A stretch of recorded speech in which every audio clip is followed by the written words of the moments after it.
Us guys complain about women moments a lot.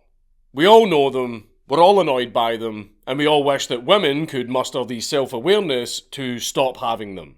There's little more annoying than being subjected to constant nagging over nonsense or being stuck watching a woman fall into a cringe girl boss lifestyle, making stupid, illogical, and often self-destructive decisions to a bleating chorus of Yas Queen Slay from the Sisterhood. But not all women moments are created equally.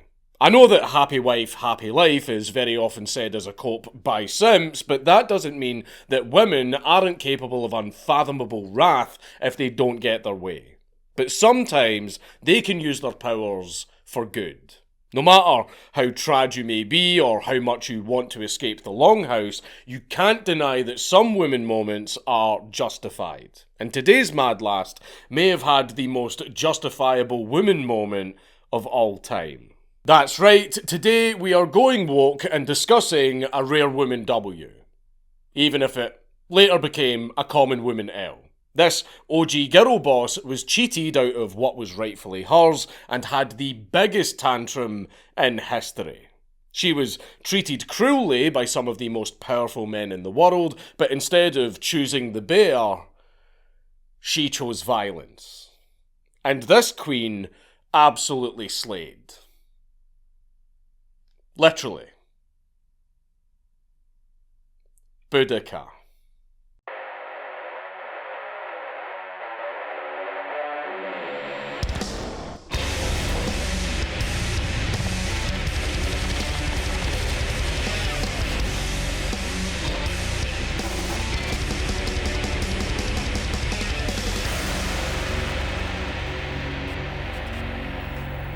Please leave a like and a comment on this video because it really helps me in the algorithm. Oh hi, didn't hear you there because of the excellent noise isolation quality of today's sponsor, Raycon. Raycon is the premier in premium earbuds at affordable prices, producing professional grade audio quality for an affordable price. As you can see, I'm rather partial to them. And you could be too. With a 32-hour battery life and a comfortable ergonomic design, I can sit vegetative listening to the Oblivion soundtrack on loop whilst feeling my neurons atrophy in real time. I can even sleep wearing them. What's that? You don't like red earbuds? Well, do not fret, my chum, for Raycons come in a wide range of colours for you to choose from, like carbon black to royal blue, forest green and lavender too. What? Is that not enough to persuade you on Raycon's excellence? Well, what about the new active noise cancellation that you witnessed when you entered this off-limits dungeon? Yes, indeed, I use it all the time to ignore my wife when she's calling me downstairs for dinosaur nuggets. And with its new weather and sweat resistance capabilities, I can crawl down those stairs without fear of my soundtrack ceasing on account of my overexertion. And I don't have to worry about dust, worms, or other such nasties contaminating my delicate little ears. It's been a boon to my life, and it could be a boon to yours too. So just go to buyraycon.com/Dankula for 15% off of your next purchase. I say again, that is buyraycon.com/Dankula for 15% off of your next purchase. Let's just get this part out of the way because I know a lot of you are going to be arguing about it in the comments. The most common argument when it comes to Boudica, especially among historians, is, what was this bitch's actual name? Well, the closest thing we have to the Brythonic Celtic language is, surprise surprise, Welsh. Bedig. Latinised, this became Boudica, though the historian Tacitus spelled it like this. The second C is believed to be a typo. Decades later, Cassius Dio wrote about her in Greek, so her name was spelled like this. But the main point of contention these days is Boudica, which has been very popular since the Middle Ages. However, it is probably just a misspelling by a monk who was translating Tacitus's annals, but this misspelling caught on. So, with all of that in mind, here's the name that I'm going to use from here onwards in this video. Mummy. Nah, I'm just joking. It was probably Boudica with one C, since that is the closest to the original Celtic name. Also, the name actually means victory. Ironically. Just as another bit of preamble, pretty much everything that we know about Boudica came from just two Roman historians, Tacitus and Cassius Dio. Neither accounts are contemporary because Tacitus was only 4 or 5 years old when Boudica's story went down, and Dio hadn't even been born yet.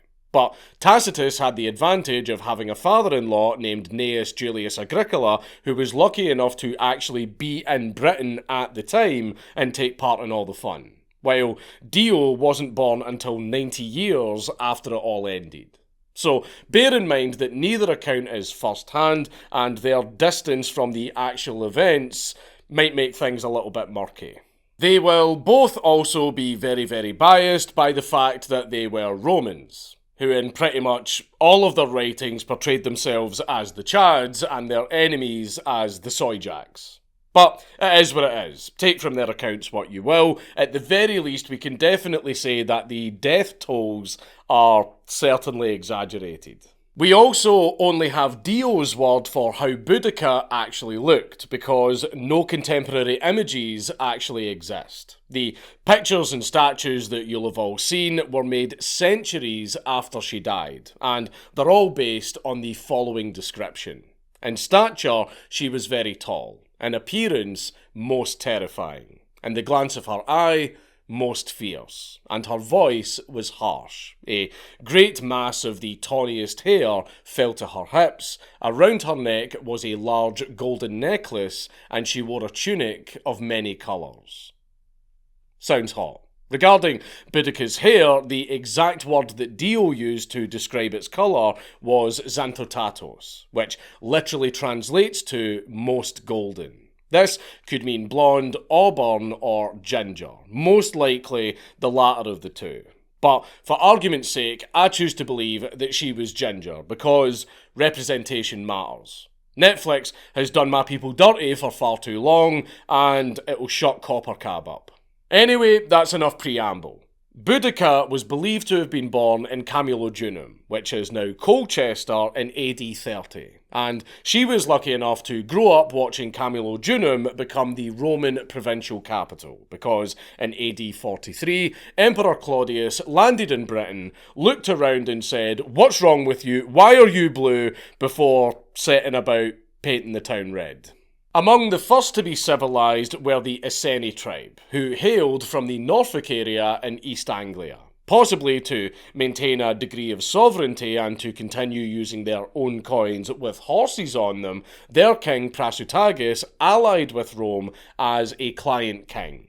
In return, he was tasked with keeping the Norfolk coast under control. The Iceni showed their gratitude in AD 47 with a failed boogaloo, after the governor tried to take their weapons from them. But other than that, they adapted rather well to their new position.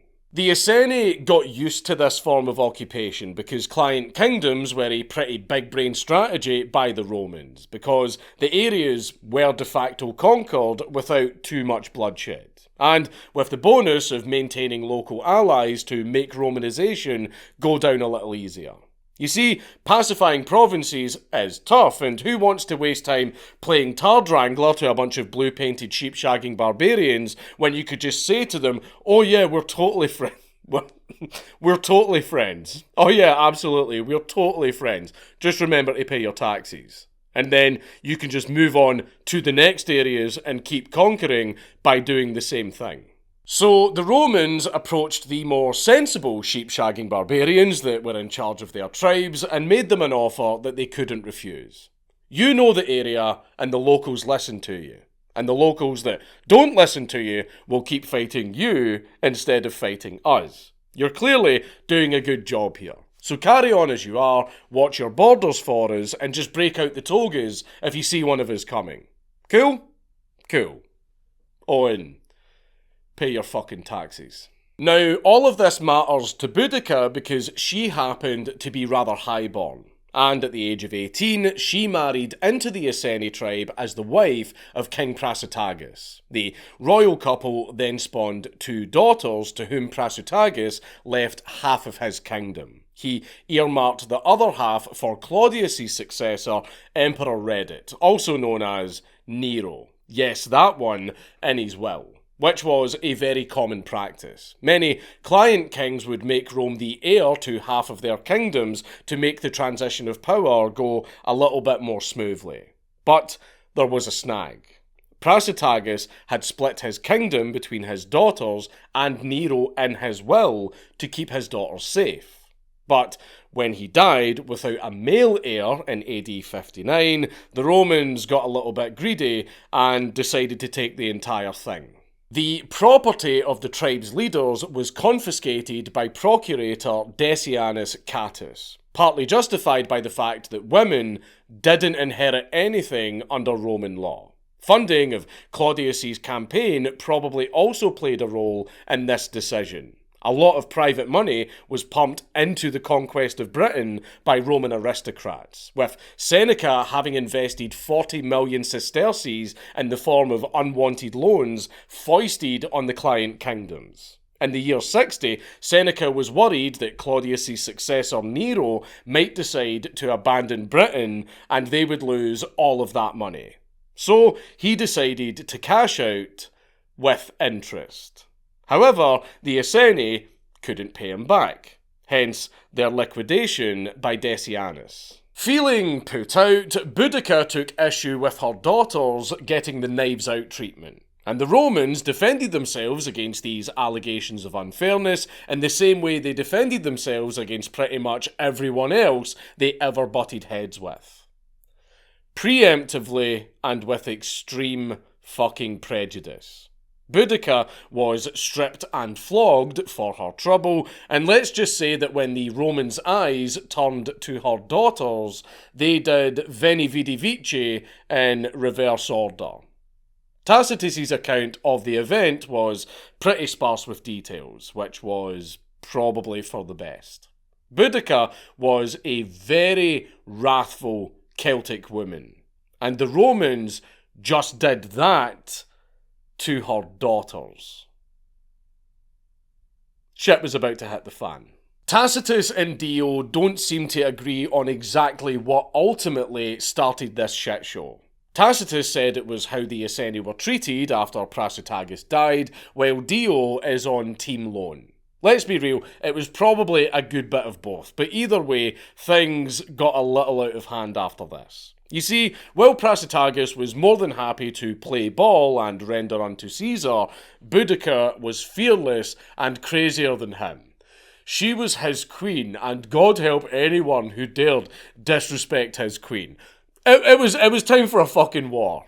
And since women were not exempt from service in the IDF, Boudica had the military training needed to lead the charge of the Iceni Defence Force. So she took the reins and declared, "Nothing is safe from Roman pride and arrogance. They will deface the sacred and will deflower our virgins.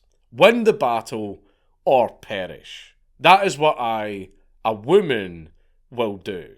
But the Iceni couldn't go it alone, and the other local tribes were also pissed off at the Romans that Boudica had no trouble uniting all of the tribes who, and I quote, had not yet been broken by servitude. The most notable tribe that rallied to the cause was the Trinovantes from Essex, who were especially aggrieved by the Romans because their land had been taken from them and given to Roman veterans. As Boudica marched across the country between AD 60 and 61, her numbers swelled to 120,000 soldiers, with other tribes joining her as she passed by.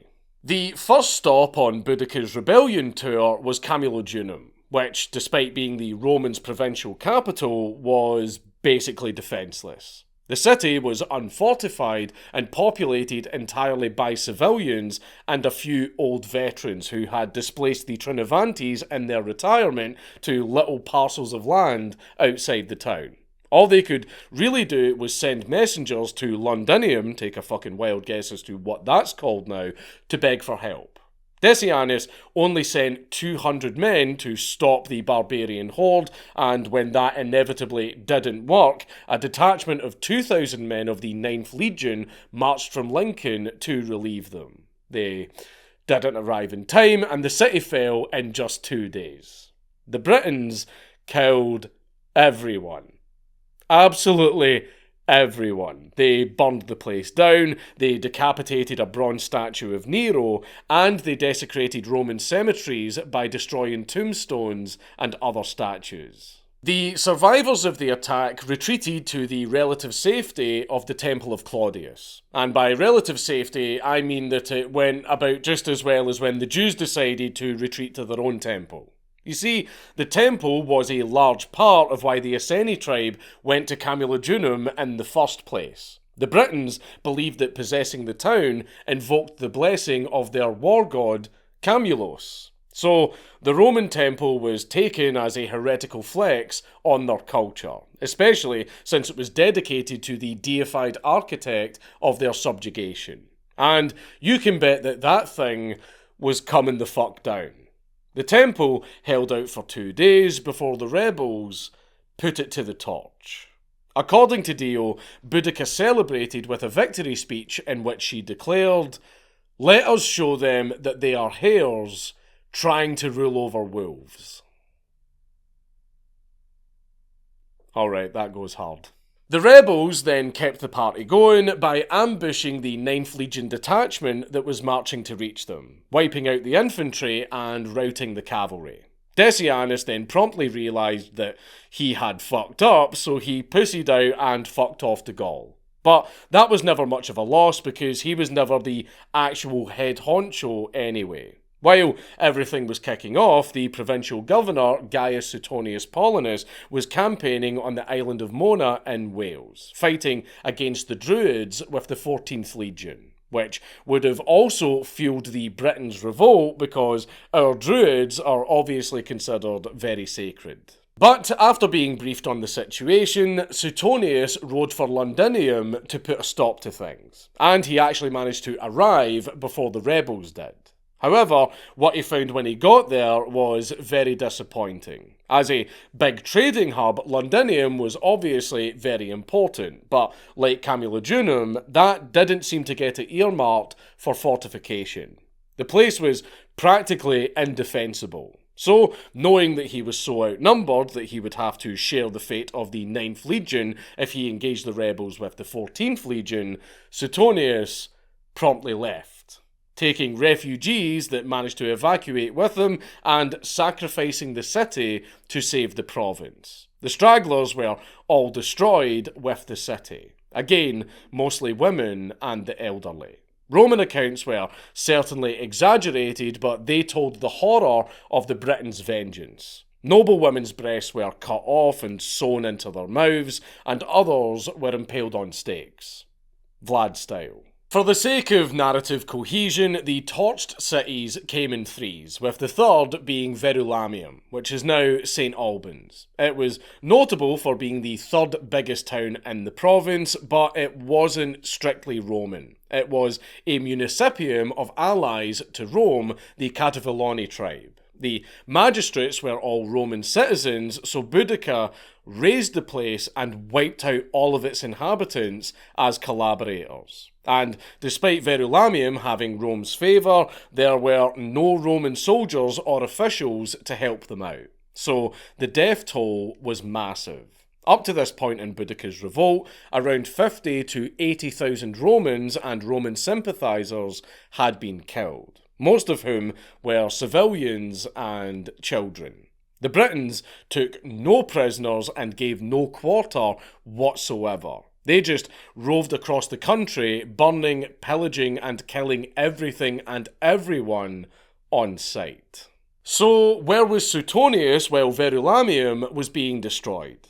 Well, with just 4 legions and some forts, Britain didn't really have a huge Roman presence. And with supplies and reinforcements almost inaccessible all the way across the channel, Suetonius had to be very, very smart about his response. The rebels were simply moving too fast for the Romans to respond to them directly and stop them in their tracks. Suetonius knew that all he could do was stand and meet them.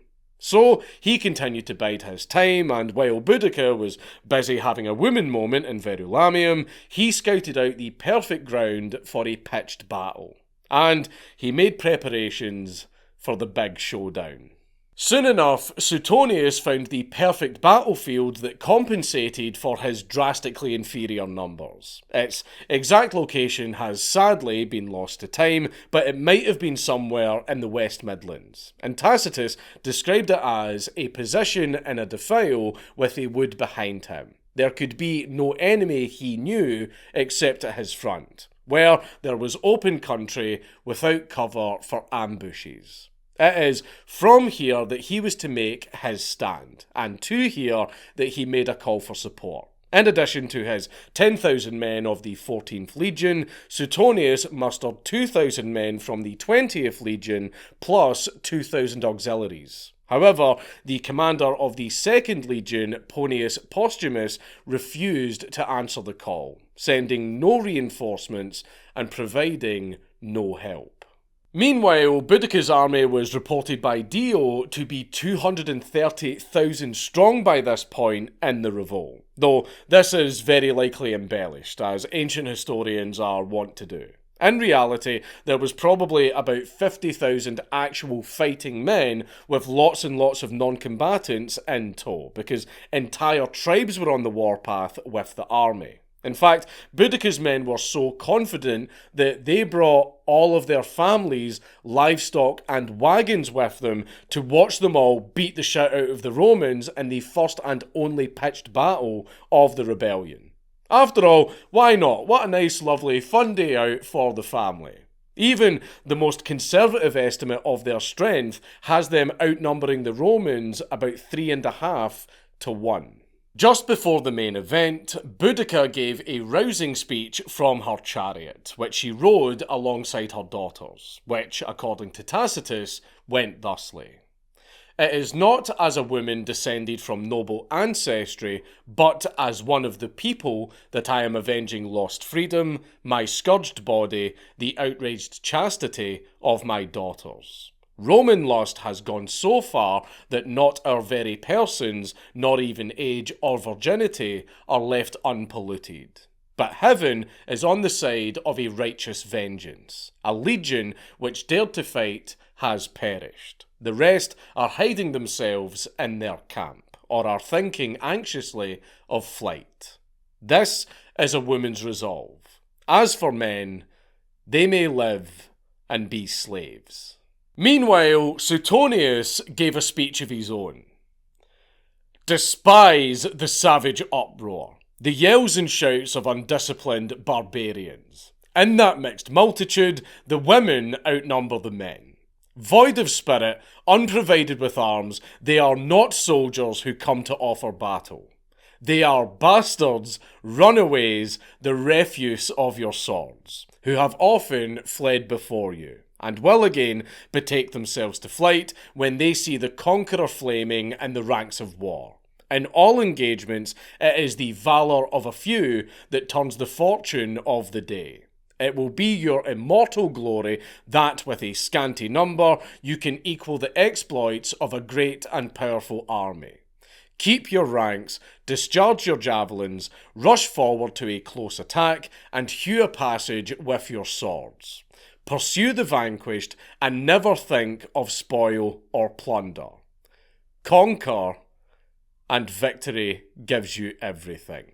And thus the Battle of Watling Street began. And despite being wildly outnumbered, the Romans were much better trained, much better equipped, and much more disciplined and professional than the Britons. So everything went exactly to plan. The Britons were driven back by the first waves of javelins, and then the Romans advanced in a wedge formation, funneling in the Britons and opening up to flanking attacks from the sides. And then the auxiliary infantry and cavalry were called in, and it was all over.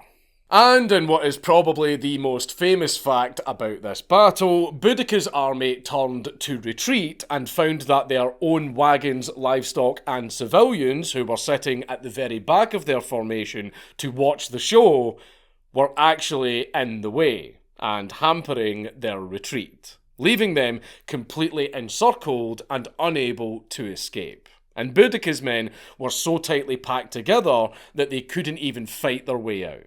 Remember the big human crush in the Battle of the Bastards in Game of Thrones? Well, that's pretty much what happened. The Britons had spent most of their campaign butchering civilians and elderly, retired veterans, or bushwhacking their enemies unawares, so there was absolute fucking hell to pay the moment that they came up against the real fucking deal.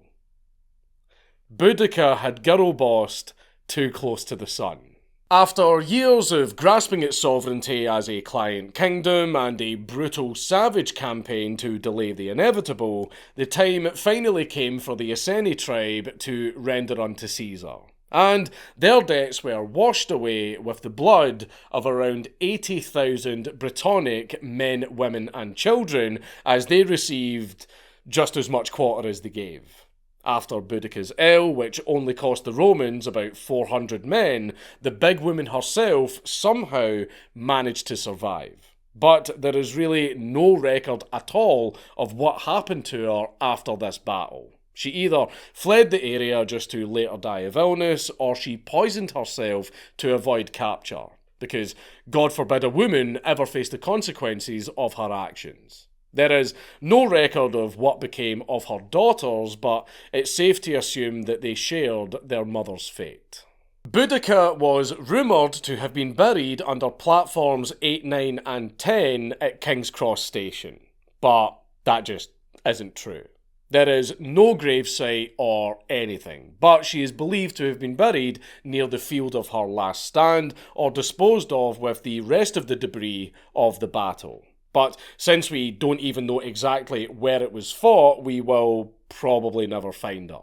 Unfortunately, there are no archaeological traces of the battle to even give us a hint, and there isn't even enough physical evidence to verify any potential burial sites that might pop up in the future.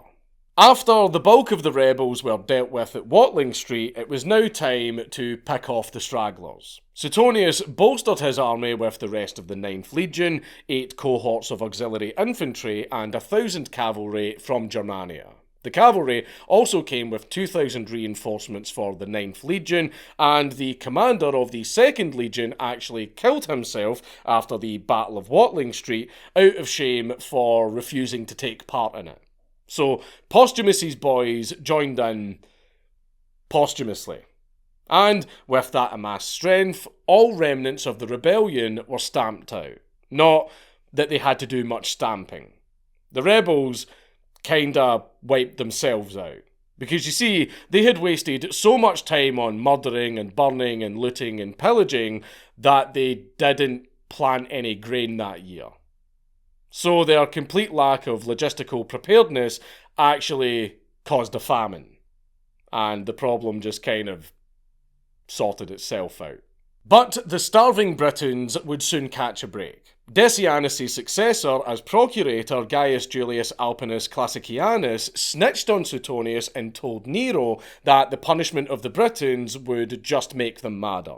So, in AD 61, Boudica's revolt came to a final end when Suetonius was called back to Rome and replaced by Publius Pertonius Turpilianus, who played good cop with the Britons and brought about a peace that lasted for a decade, until Agricola started campaigning in Caledonia under Emperor Vespasian. It's just a shame that the latter's second son was such a wild dipshit that it eventually had to be abandoned as the troops rushed back to Rome to clean up the absolute fucking mess that Domitian made another time. You know, when talking about Roman history, it's really, really hard to not go on tangents. But even after the abandonment of Caledonia, Roman Britain saw no further gamer moments and was occupied right up until AD 410. Everything destroyed in Boudica's reign of terror was rebuilt bigger and better than ever. and the provincial capital was moved from Camulodunum to Londinium, where it remains to this day, even becoming the capital of the world in a better time. Now its legacy as a Roman city continues, as it is currently under the same management as Constantinople. While the Iceni revolt failed, there is still a lot to be said for the fact that Boudica managed to get the Romans on the ropes. 4 legions and the position of a very unstable emperor were on the line. So, a Roman loss would have been so catastrophic that Nero actually considered pulling out of Britain entirely to avoid being wiped out. In fact, a desire to not have another Teutoburg Forest moment was why Suetonius went so hard on his victory lap. Boudica may have been a barbarian, but fucking goddamn, she put the fear of God into some of history's biggest badasses. As I've said enough times by now, the death tolls were certainly exaggerated, but regardless of how it went in the end, Boudica still had a hell of a run that was badass enough to get her immortalised as a British icon. And as an icon, she was powerful enough to be invoked by one Queen Elizabeth I.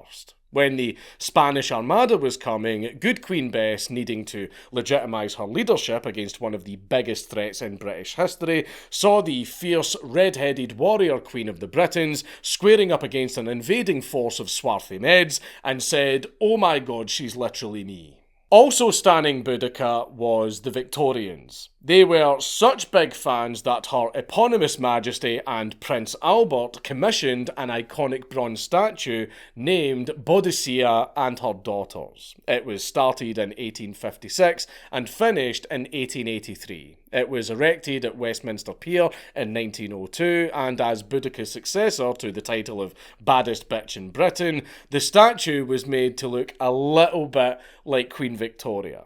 And the horses were even modelled after Albert's own horses. However, like the Iceni revolt, Boudica couldn't quite win in terms of iconography, despite getting an epic run out of it. Feminists are always going to do their thing and make all that is cool cringe. So Boudica was featured prominently by the women's suffrage movement for obvious reasons.